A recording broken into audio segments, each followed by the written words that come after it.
Collective Insights is a voyage through topics and technologies revolutionizing human well-being. Groundbreaking approaches for a better world and a better life await you.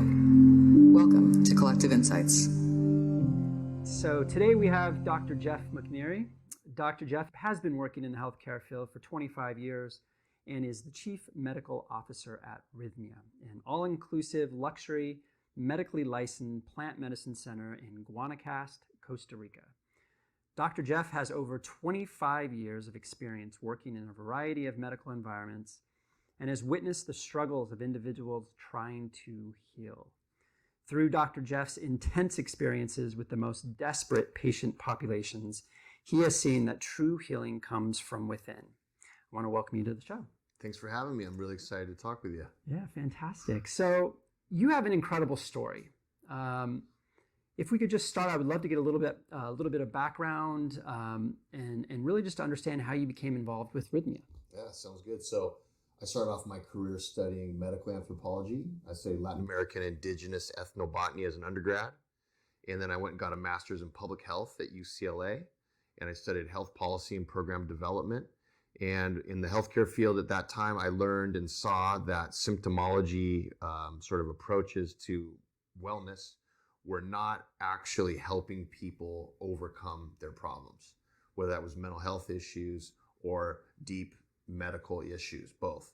And I became a bit disillusioned, even though I was going to go to medical school and applied to medical school, got in, but then I just saw that the way the Western model wasn't resonating with me, even though I know it's great for lots of things. It wasn't connecting with me. So I wanted to go deeper into sort of what causes disease and what causes anxiety and depression and addiction and trauma, because those were the things I was noticing people were struggling with the most. And I got a doctorate in psychology after that and started working with those patient populations at inpatient psychiatric hospitals. I managed a rehab in Los Angeles called Passages Malibu. I was the director of that place for 8 years and had a private practice doing my postdoc hours out in Pasadena at a psychiatric hospital. So I was seeing that the modalities of whether it was medication or talk therapy that was very sporadic, because my clients were very high risk. And, oftentimes they wouldn't really trust anybody to go deep, and going deep is really important for trauma and other things. Or they were just unable to attend sessions because of their psychiatric condition. So I was getting discouraged, basically, by like what was happening and what I looked like, what my field looked like. It was kind of bleak, I thought. So while I was running the rehab in LA, the good thing about that, there's lots of interesting things about that particular rehab. It had a lot of holistic practices that were new to me. Passages had Chinese medicine, it had body work, it had meditation, it had spiritual counseling, in addition to sort of the traditional things that we all think about with rehabs, with groups and such. But it opened my eyes a little bit to there's these other sort of Eastern philosophies and just different holistic ways to approach illness.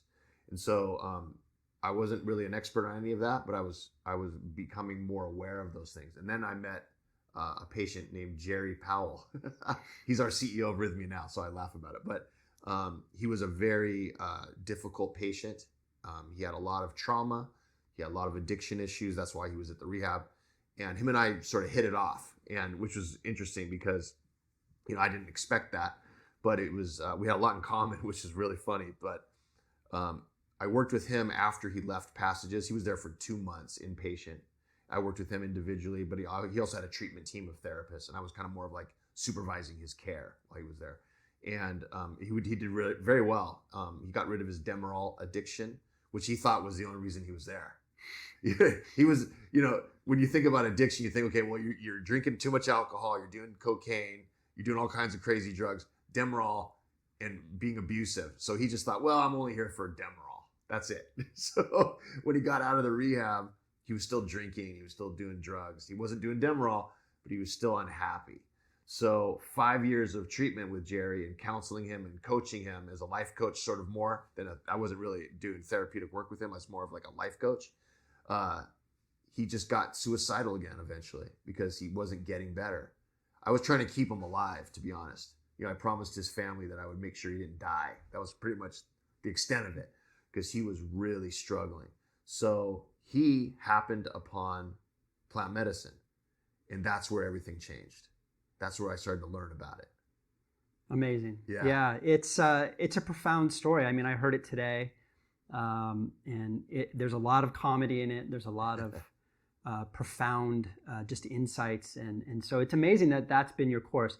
It's really become a lesson in ethnobotany for you. It's become this application of where you started, now moving into plant medicine in a retreat center, which is quite amazing. Yes. And Rhythmia is really known as an ayahuasca retreat center. Correct. And so, not everybody understands what ayahuasca is. Yeah. And so for those folks that are unfamiliar, Mm-hmm. do you want to talk a little bit about ayahuasca, how it's been used traditionally over the ages Sure. by shamans, Mm-hmm. Both to cure sickness, to open the mind to different dimensions? Yes, absolutely. It's a really exciting topic. I love it. So ayahuasca is the blend of two plants that come natively from the Amazon basin of South America, mostly in Colombia, Brazil. There's other parts, Peru. There's other areas of northern South America that have these plants that grow there. One of them is the vine component, and the vine is what they call, this is the ayahuasca vine. And in the vine, they have plant-based alkaloids that are active ingredients called beta-carbolines. And those are harmine, harmaline, and tetrahydroharmine. And those are monoamine oxidase inhibitors, which is a lot of big words for a lot of complicated medical talk for just saying that turns off the stomach enzymes so that the active ingredient of dimethyltryptamine, which is in the other plant component, can be absorbed into the body. So the beta-carbolines are important to sort of shut down temporarily the parts of the stomach that are going to absorb and break down things and digest things. It turns those off in a sense. And then the dimethyltryptamine, which is in a leaf-based plant that's added to the compound that you drink, and it's like a tea, is the active ingredient. Now, dimethyltryptamine is already in our bodies. We already have some in us, and it's stored behind the eyes, which is interesting. It's stored in the inner layer of the lungs. It's in the cerebral spinal fluid, and they theorize that a lot of it is produced and comes from the pineal gland, but that's just a theory. They've been able to show that it does come from that in rat studies, but not in human studies yet. So people often ask, well, what is dimethyltryptamine about anyway? Well, it's released when we die into our bodies. It's released when we have lucid dreams. It's also something that allows us to have connection with ourselves and others. I like to describe it as, it's our intuition. It's those feelings like also deja vu, like I've been here before. There's something that's familiar about this. A lot of that has to do with DMT because it helps us connect to ourselves, to nature, to others. People say to the universe. And it's a really interesting compound that when you take a little bit extra of it through an ayahuasca ceremony, it enhances all of those things that are happening. So the connection with self and the connection with others and with family, ancestors, also universal things. And my biggest favorite part about it is with nature. Connects you a lot with nature. Mm-hmm. And has a lot to do with, that's why people that drink ayahuasca often feel very connected to climate change issues. They like to see, they can see the planet suffering. So they kind of get in line with that too. It's sort of a theme. Very interesting. Amazing. Yeah. And DMT, it's known as the spirit molecule. Correct. Right? Yes. Yeah. Profound. And the monoamine oxidase inhibitor action, does that also raise levels of norepinephrine, serotonin, dopamine in Correct. the brain as well? So it does. So you get that almost antidepressant like. Yes, definitely. It's a 5-HTP agonist.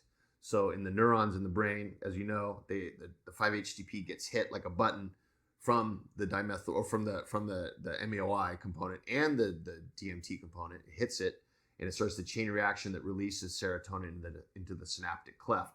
And that's where it recalibrates. And I like to call it priming the pump. So if you have like a dry well, you want to add a little water and pump it, and the well starts working. It's kind of like that. It's people that have neurochemical imbalances or certain sort of deficiencies can get balanced with their norepinephrine, epinephrine, dopamine, and serotonin. So that's why it's a great mood enhancer. Amazing. And so ayahuasca it's a brew, it's a beverage. Yep. Where do you grow the plant medicine for Rhythmia. Where does it come from? Where does the vine come from? Where does the leaf come from? How is it harvested? Is it sustainable? That's a great question. I love that question. So we have various sources of our vine and our leaf, and because of the controversial nature of the legalization of ayahuasca and DMT throughout the world, we keep that confidential, only because of for safety and for proprietary sort of information. But we get it from shamans and from their indigenous villages, and they're growing it and harvesting it, and they have a certain system that they're using about how they cultivate it. But basically it grows naturally in those regions that I mentioned. It also grows naturally in Costa Rica. There's regions in the center of the country, in the southern part, where it's more rainforest and lush, where there's a natural abundance of these plants. And there's certain plants, depending on the shamans, where they live, that are DMT rich. Now all plants have DMT in them, but there's certain ones like chacruna, mimosa tenuiflora. There's Syrian rue is an MAOI. There's other plants that have these same substances that are prevalent. So it's a big thing. A big topic now is, how do we not let ayahuasca become endangered? How do we protect it? There's ways to harvest it and cycle it and grow it in a way that is responsible, that the shamans that we work with are engaged in that. How long does it take for a vine to become fully mature? 6 to 8 years on the high end and 4 to 5 on the low end if it's in the right sort of environment. Amazing. Yeah. And so every region, then, there's slight differences. Obviously, Correct. there's chemical differences. There probably is physiologic differences too, and Yes. the user has different experiences using from, let's say, Colombia versus Brazil. Absolutely. Correct? Yes, Yeah. there is. And those differences are seen in the intentions also of the people making the brew. There's Icaros, which are chants and songs that they'll sing. There's intention setting that goes into the making of the medicine. And the shamanic intention is really important in this. And it's they're cultivating the medicine while they're working with it spiritually and energetically too, which is really interesting. Really interesting. Yeah.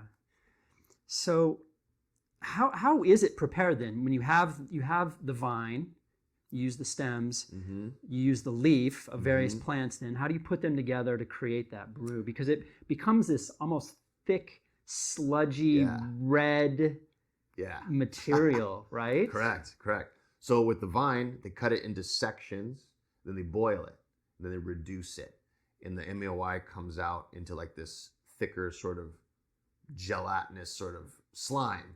And then just through boiling and adding water and reducing it, you get sort of the first component. With the leaf plant, you dry the plants, the leaf DMT component, and then you do the same thing. You boil and reduce. Then you add those together with certain ratios. And that's how you get the substance. It's actually pretty simple as far as lab work is concerned. I've been in much more complicated lab procedures than that one, at UCLA, but that's a very simple reduction sort of combination process. Awesome. So the ceremony to me is the most fascinating aspect here. We've entered a new kind of season of psychedelic research in the U.S. in particular. There's a lot of mainstream interest, but it's all grounded in indigenous use, shamanic guidance, ceremonies. And so in that setting, can you kind of walk us through what is an ayahuasca ceremony, especially as it relates to Rhythmia? How does that look here in terms of what is the preparation? How is the medicine consumed? Are there shamans involved? How quickly does it take effect? And then how long does the experience typically last? Great, all good questions. So I've only met a few shamans in my lifetime. Their shamans are indigenous-based people or multi-year, multi-generational trained people that are living, working, and existing in the plant field. So we have a couple shamans affiliated with our facility, and they train plant medicine providers. And what are out in the world are mostly plant medicine providers. People that are trained, people that are skilled, people that can handle what it takes to serve medicine and to safeguard it and to kind of take care of the guests, the people receiving. So at Rhythmia, we have a couple head shamans who are top trained people. One of them is an indigenous person from Colombia, Taito Juanito. And he is part of a tribe that's, lineage goes all the way back to the beginnings of ayahuasca, 5,000 plus years, whatever it is, right? So we have him as sort of our overseeing shaman, and he trains the rest of we have a couple other shamans, and then we have a lot of plant medicine providers. And there's a hierarchy of sort of skill and abilities within that. So the preparation is interesting because even though the sessions in the evening start around 5:30, the prep goes into it around noon. They're clearing the space. They're getting it set up with the mattresses and everybody has a comfortable sort of area with pillows and blankets and stuff. And they're clearing it out with Palo Santo and sage and a lot of different sort of smoky, sort of energetic clearings. I'm not an expert on that kind of stuff as a science guy, but they're getting the space energetically prepared. So the guests show up, they walk in, they get an opening talk on what to expect. They've already been in classes before that, a couple days before that. They've had some trainings and some orientation and some preparation on how to set intention. And they get up there and they're all ready. They have their intentions. They've been preparing physically for this with a dieta, which is a way of eating and living as long as they can before here, usually a couple months. It's a clean diet and it's a certain way of living that helps them prepare for receiving ayahuasca. And then they'll drink about 2 ounces. And that is considered, I would say, a small amount in the ayahuasca world. The reason we give them about 2 ounces is because we want to see how people do. Because most of our guests are first-time ayahuasca drinkers. We don't want to give them a coconut shell full of ayahuasca the first time they do it. Right. Because we're a medical facility. We're licensed by the Ministry of Health of Costa Rica. We have certain protocols to help people have this work for them medicinally, but also spiritually and psychologically. So we want to ease them in a little bit. So we give them about 2 ounces, maybe 1.5 ounces, see how they're doing. There might be some purging. They might throw up a bit, which again is normal. That's an emotional release. It's a psychosomatic release of what's happening for them, which I can get into if you'd like also about that. And then maybe 3 hours in, we'll give them another option to drink again. Sometimes it's the same amount, sometimes a little less, depending on how they're doing. And every night we'll give them 2 or 3, maybe 4 opportunities to drink the medicine like that. And so by the end of the night, they're in a space where they've realized a lot about themselves personally. They've worked on trauma. They have breakthroughs from inner child work. They resolve addiction issues, if they have a history of addiction, anxiety and depression, those kind of things do very well. And the whole time, there's a ratio here of anywhere from 5-to-1 or at the very most 7-to-1, meaning for every 7 guests or every 5 guests, we have 1 staff member watching them. And there's a ton of medical people that work here. We have nurses, doctors, paramedics. They're actually quite bored, to be honest, because this is a really safe environment. Everybody's medically cleared before they get here. They have to go through a lot of checks and balances before they can actually drink the medicine. So we have a really safe space for them to get their intentions met. It's amazing. I mean, that's a unique opportunity. It takes it out of the rainforest, puts it in a more of a controlled environment that still is native, traditional. Correct. We're kind of a bridge between the Western medical world and the indigenous plant medicine jungle. Yeah. We're like the middle ground. I love it. I love it. And so where do guests come from? I mean, are most of them coming from America? Do you get a lot of foreigners from Europe, say, even South America? I mean, where's everybody coming from? And how do you look at guests and put them through medical evaluations to know that they're physically and mentally fit? So we get guests from all over the world. Most of them come from the US and Canada. We have people from all over Europe. We have people from Africa, Asia, every continent. We haven't had anybody from Antarctica. Not yet. Not yet. But we've had people from every part of the world come here. A lot of Europeans come here. And in order to come here, they have to go through a medical screening over the phone with our intake department. They ask them all different questions about meds they might be on or have a history of being on, heart conditions, if they have any heart-related issues, emotional situations, psychological diagnoses, all kinds of different stuff. And if they are cleared by our medical director, Dr. Arturo, he's our Costa Rican MD, and we email and talk with him on the phone a lot, and he's here on property at Rhythmia in Costa Rica. Our medical department will screen and go through these potential guests, and then they'll get cleared tentatively until they arrive. And then when they get here, we know who's coming. We're prepared for them. They're prepared for us. We give them another quick screening. We do a nursing triage, check their blood pressure, go over nursing notes. We do a mental status exam, which is a quick seeing how they're doing, what their intentions might be for the week. Also see if they're appropriate to drink the plant medicine. And most of them are, by the time they get here, they've been checked and screened. Occasionally, one or two here and there, forgot about a med they were taking and didn't disclose it. It's kind of more rare, but we try to prevent that because, they're traveling from, far away to usually come here. So there's a lot of checks and balances going to play before they actually arrive. And so from a safety angle, are there any safety concerns that people need to know of? Are there any major contraindications? Who shouldn't use ayahuasca? People that are currently using selective serotonin reuptake inhibitor medications. Those are antidepressants. Those are contraindicated with ayahuasca because of the monoamine oxidase inhibitor component.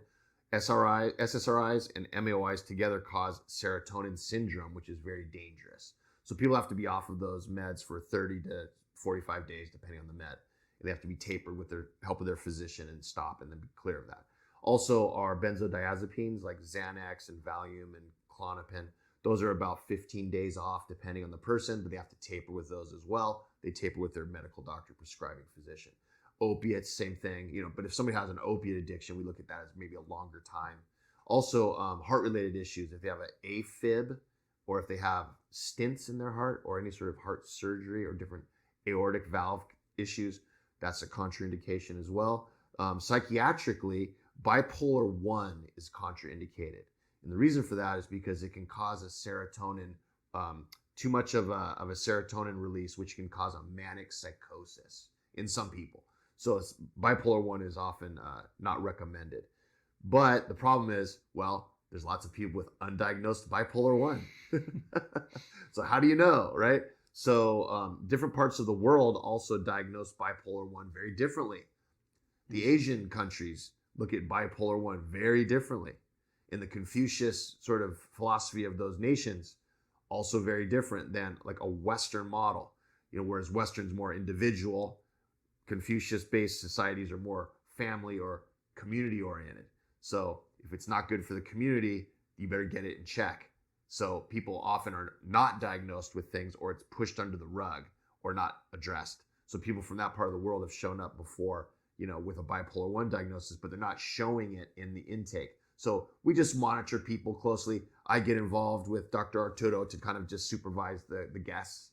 So we've been really good about, having people be in a safe place. And if things aren't looking right, we'll have them do breath work during the week. We have an ayahuasca tincture that's really safe for anybody to use. Oh, wow. We'll have them use that and still be a part of the ceremonies. Yeah. And it's a homeopathic dose of ayahuasca. It's 6 parts per million ayahuasca. We had it tested in the SUNY lab in Harlem, New York. My buddy was the dean of that school at the time. So he took a sample and put it through the gas chromatography, the IR spec and everything. And it's 6 parts per million. So the feds only care about anything 7 parts per million and up. And so this is considered like a non-issue. So it's a tincture. So we'll give people that sometimes too, if they, and they can participate. Oh, that's amazing. Yeah. So you get a taste of the medicine, more of the energy rather than the active constituent that could move you in the wrong direction. Correct. I love it. Yeah. That's amazing. So regarding efficacy, are you running any studies here presently? Are you guys doing any brain scans? I know looking at your website, you guys claimed 10,000 plus souls healed with a 97.65% miracle rate. Correct. So in part, I want to understand too, there's a lot of conversations around miracles here. Yes. So how do you define a miracle and how do people try to achieve that here at Rhythmia? What we consider a miracle is a soul merger and a healing of your heart. That's what we consider a miracle. So we have 3 broad intentions that we teach the guests when they get here. Because everybody shows up with a list of things they want to work on, which is great. We love that. But sometimes that can confuse things if they haven't gone through a certain process to get those realized. So our first intention is show me who I've become. And that is a way to look at the ego and what are we showing the world that isn't authentically our true self. And this is done because of trauma or fear or issues of abandonment from childhood, that we're showing the world something that's not really us. And that leads to a dissociative experience in life that we all go through to some degree or another, some more than others. And the goal is to come back and merge with your true self and be connected. So that leads to our second intention, which is merge me back with my soul at all costs. And that's where we stop being in a dissociated state and we come back to ourselves. We're grounded, we're empowered, we have clarity, we know who we are, and we have confidence and sovereignty. And that's like the goal. And then the next part that comes kind of at the same time as that is a healing of the trauma and a healing of the confusion that led to the separation in the first place, which mostly happens between the ages of 2 and 7 years old for most people. So we consider that process what we call a miracle, and that leads to all these different intentions that people have for themselves. And when they leave here, they get an exit survey and they write, did they achieve this? And 97 point whatever percent you said there has said yes. And so that's what we look at as a success in our program, is where they're able to have this sort of re-merging of soul to themselves. Amazing. Yeah. So the dissociated split, can you elaborate on that a little bit more? Yeah. So, as a psychology person with that background at UCLA and Los Angeles in general, most of my patients were dissociated. And what that means is they were unplugged from who they really were. It was leading to addiction, causes anxiety, definitely has a lot to do with depression.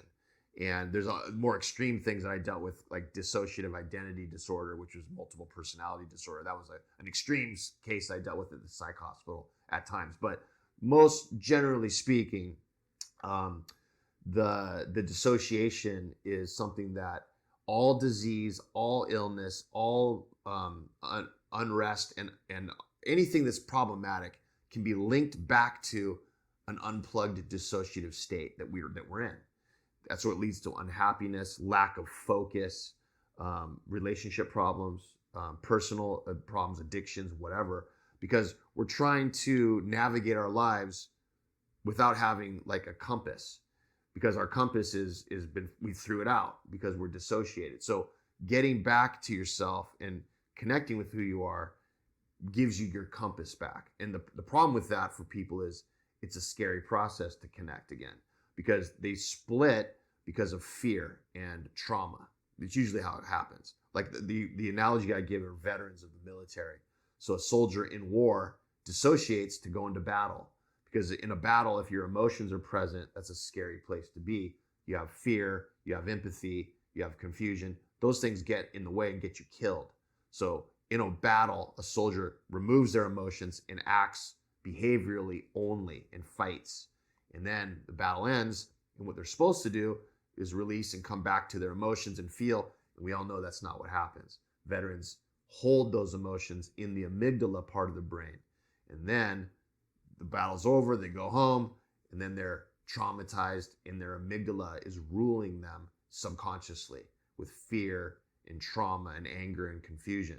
And they just don't even know what's going on. And so that's where that leads to the suicide rate and the addiction rate that's very high in veterans. Now, all of us have a similar state, maybe not as extreme as a vet, but that sort of model works for us too. Like I grew up in a part of Los Angeles that was pretty sketchy at the time. And so, to say the least. And so I had a lot of trauma from my childhood about fear and confusion and anger and loss. And it ruled my life, even though I thought it wasn't present anymore, because I'd moved out of there and I went to grad school and I live in Costa Rica. But those emotions that I didn't have resolved were still dictating my life and guiding me and protecting me, I thought. And it caused me to have a buffer between me and the world. And I never really connected with people. I never really was intimate in an emotional way. I was going through life on cruise control, sort of, thinking everything was fine, but really I was guarded and I was in a fear state.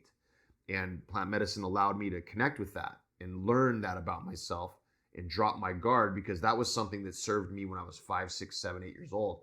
It wasn't something serving me now. So I understood it. I felt it. My amygdala connected with my prefrontal cortex. New patterns of neurological lineage were created, synaptic plasticity, all the things I know that your listeners really are into.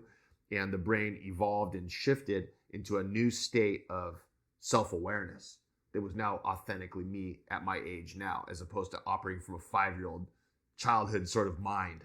Yeah. Yeah. Oh, that's powerful. Yeah. And the plant can heal that divide very effectively. Correct. Which is profound. I mean, are there other things here at Rhythmia that help to kind of bridge that gap? I mean, can you speak to the yoga and the breath work and the food and everything else around the plant medicine too that's helping to facilitate that? Yeah, every single modality we offer has the same intention behind it, which is to cause an emotional release and a self-connection. So we have hydrocolonic, gravity-fed, ozonated cleanses that people do. That's the same sort of intention behind that, an emotional release. The food, super organic, healthy, farm to table, really, really high vibration food. Same thing with that. We have meditation class. We have yoga every morning. We have Reverend Michael Beckwith's Agape curriculum here called The Answer Is You. That's also the same sort of intentions behind that. We do plant integration classes, which help people understand the context of what went on the night before. Every single thing we do, whether it's body work, the sauna, the hot cold plunge, the volcanic mud, all of those events and things that we have on the property are all to help people ground into themselves, release emotion, and to connect with their authentic self. And breath work included. We have breath work that's done on Friday, Saturday, Sunday evenings, which is a powerful modality. Yep, absolutely. Yeah. I mean, the land is amazing. Yes. When you're here, you're just transported to another place, and just being here is really healing. Yes. In and of itself. I mean, it's such a beautiful facility. The paths that walk around and the fauna, the flora, the sights, the sounds. The people. The people. I mean, everybody that works here is Uh-huh. just so smiley and so friendly. And, Yeah. and they work so hard. Correct. Yeah. So it's a real blessing, honestly, to be here. That's great. I appreciate that compliment. It's really nice for you to say. Yeah. This is a blue zone. Right. So a blue zone, right, as I'm sure you guys know, is it meets certain criteria for well-being and wellness. And it's not only just clean air, clean water, clean food. It has to do with like social structure. It has to do with like how elderly are treated, how children are treated, how women are treated. What's the politics of the family culture? You know, what's going on around here? Is there a lot of cars? There's a lot of pollution. There isn't. What are animal rights like? There's no hunting allowed in Costa Rica. It's illegal. Wow. Yeah, so everything in this area is super connected in like this ecological way that humans are involved in. That's the way that I believe the way that it's supposed to be, like globally. So Costa Rica itself is like a model for how the world can be with solar power and all kinds of amazing sort of energetic things. If you ask the Costa Rican staff, like, how old are your grandparents? You could ask any of them. They're in the hundreds. All of them have grandparents that are 112, 106. Oh, my grandma just turned 102. It's wild. That's amazing. It is. They're happy, they're healthy, Yep. they're active, and they're eating high vibrational foods all the time. And the animals are hilarious because like the monkeys, have you seen monkeys yet? Yep. So they're just chilling, like they're not afraid of anything because nobody's hurting them and nobody's feeding them, but nobody's hurting them. Everything's existing together in this same space. It's incredible. And there's ocelots and all kinds of big cats, you know, it's amazing. It's amazing. Yeah. But it's nice because the whole retreat center is enclosed. Yes. So you have a fence up, and I feel totally safe. And I think Yeah. all the guests here feel really safe Yeah. throughout the day, during ceremony, at night, walking around with all the lights. It's incredibly safe. That's the goal, because if you don't feel safe, you can't go deep. Everybody that comes here has some sort of issue that's fear-based or trauma-based to some degree, and they got to feel safe to go deep to resolve it. Yeah. So that's our main purpose, is safety, Yeah. emotional and physical. Yeah. So given the rise of plant medicine right now, it seems like it might be a viable option to just traditional psychotherapy. I mean, do you think that it can be supportive of that? Do you think it can be more effective than that? Can it replace that in time? There's a lot more conversation. Mm-hmm. There's a lot more research right now in this area. Again, as I mentioned, especially in the U.S., but really it's starting to bring science into the conversation. So it's validating safety, it's validating efficacy, and I think you're going to start changing some people's minds around I agree. Yeah. And what I've noticed here is that as the years have gone on that we've been open, we're getting more and more clinical based guests, psychologists, MFTs, psychiatrists, lots of people that do counseling, LCSWs. A lot of those people are coming here as guests because they're seeing in their practice back wherever they're from in LA or US or Canada or wherever, that a lot of their patients are reaching a plateau in therapy. And the patients are coming down to Rhythmia or other places and drinking ayahuasca and coming back and stopping therapy because they're healed. So, or they've made these huge strides. And so there's definitely a shift happening in the clinical practices that are going on with therapy. And I think that, with MAPS, for example, MAPS is starting to, they've had for a while now, a lot of clinical-based people that are helpful on integration with people that have been through plant medicine ceremonies that are now familiar with the process and are integrating people after they get home. So I think that therapy and plant medicine can go hand in hand, and it's starting to. And I do believe there's a role for both, because people can have this amazing experience in their week here, but if they go home and don't implement the tools they've learned, they can quickly kind of regress back to the same old stuff. So they have to really be able to start to have confidence to use the tools and to use the clarity that they've achieved in a practical sense. And I think the clinical people will play a big role in that. So those that are the clinical people that are taking this on and looking at it are the ones that are going to, be at the forefront of this moving forward. And moving forward, do you think that there's a place for what I call Pharmacoaska pills? Absolutely. So bringing together the DMT either in a purified format or a freeze-dried extract with the alkaloids, putting that together into a tincture, a pill. So you do think there's a place outside of traditional indigenous ceremonies more of a clinical setting? Yeah. Definitely. I think there's a range of sort of environments that this can happen. I think the Pharmacoaska example is, and I've used that same word myself because I think it's a great word, and I do believe that's going to be happening and effective. And, people say, okay, what about that shamanic side and all that sort of stuff? Well, yes, there is a place for that. That is important. However, not everyone can go do that.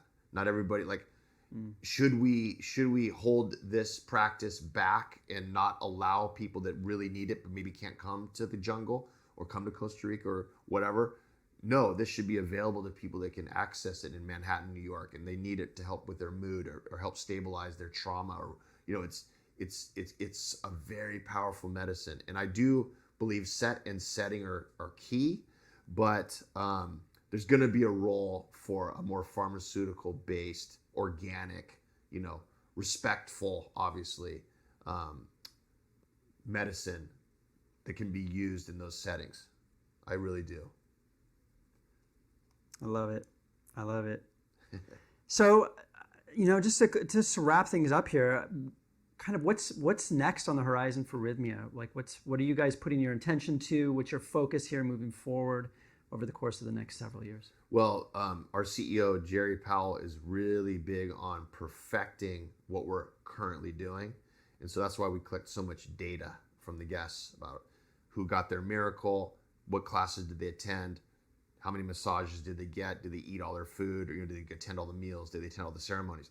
And we're constantly fine-tuning to get Rhythmia to be as efficient and successful as we possibly can.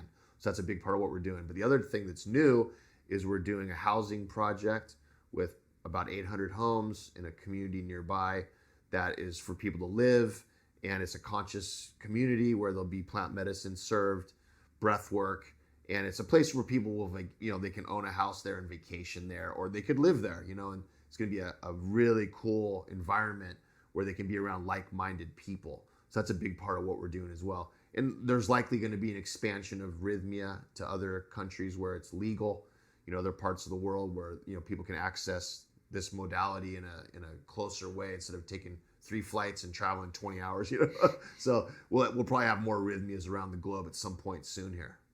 Amazing. Well, thank you for your time, Jeff. It's super enlightening. It's a pleasure to be here. It's nice having you. Thanks so much for talking. This was a great interview. I appreciate it. You're a great interviewer. Thank you.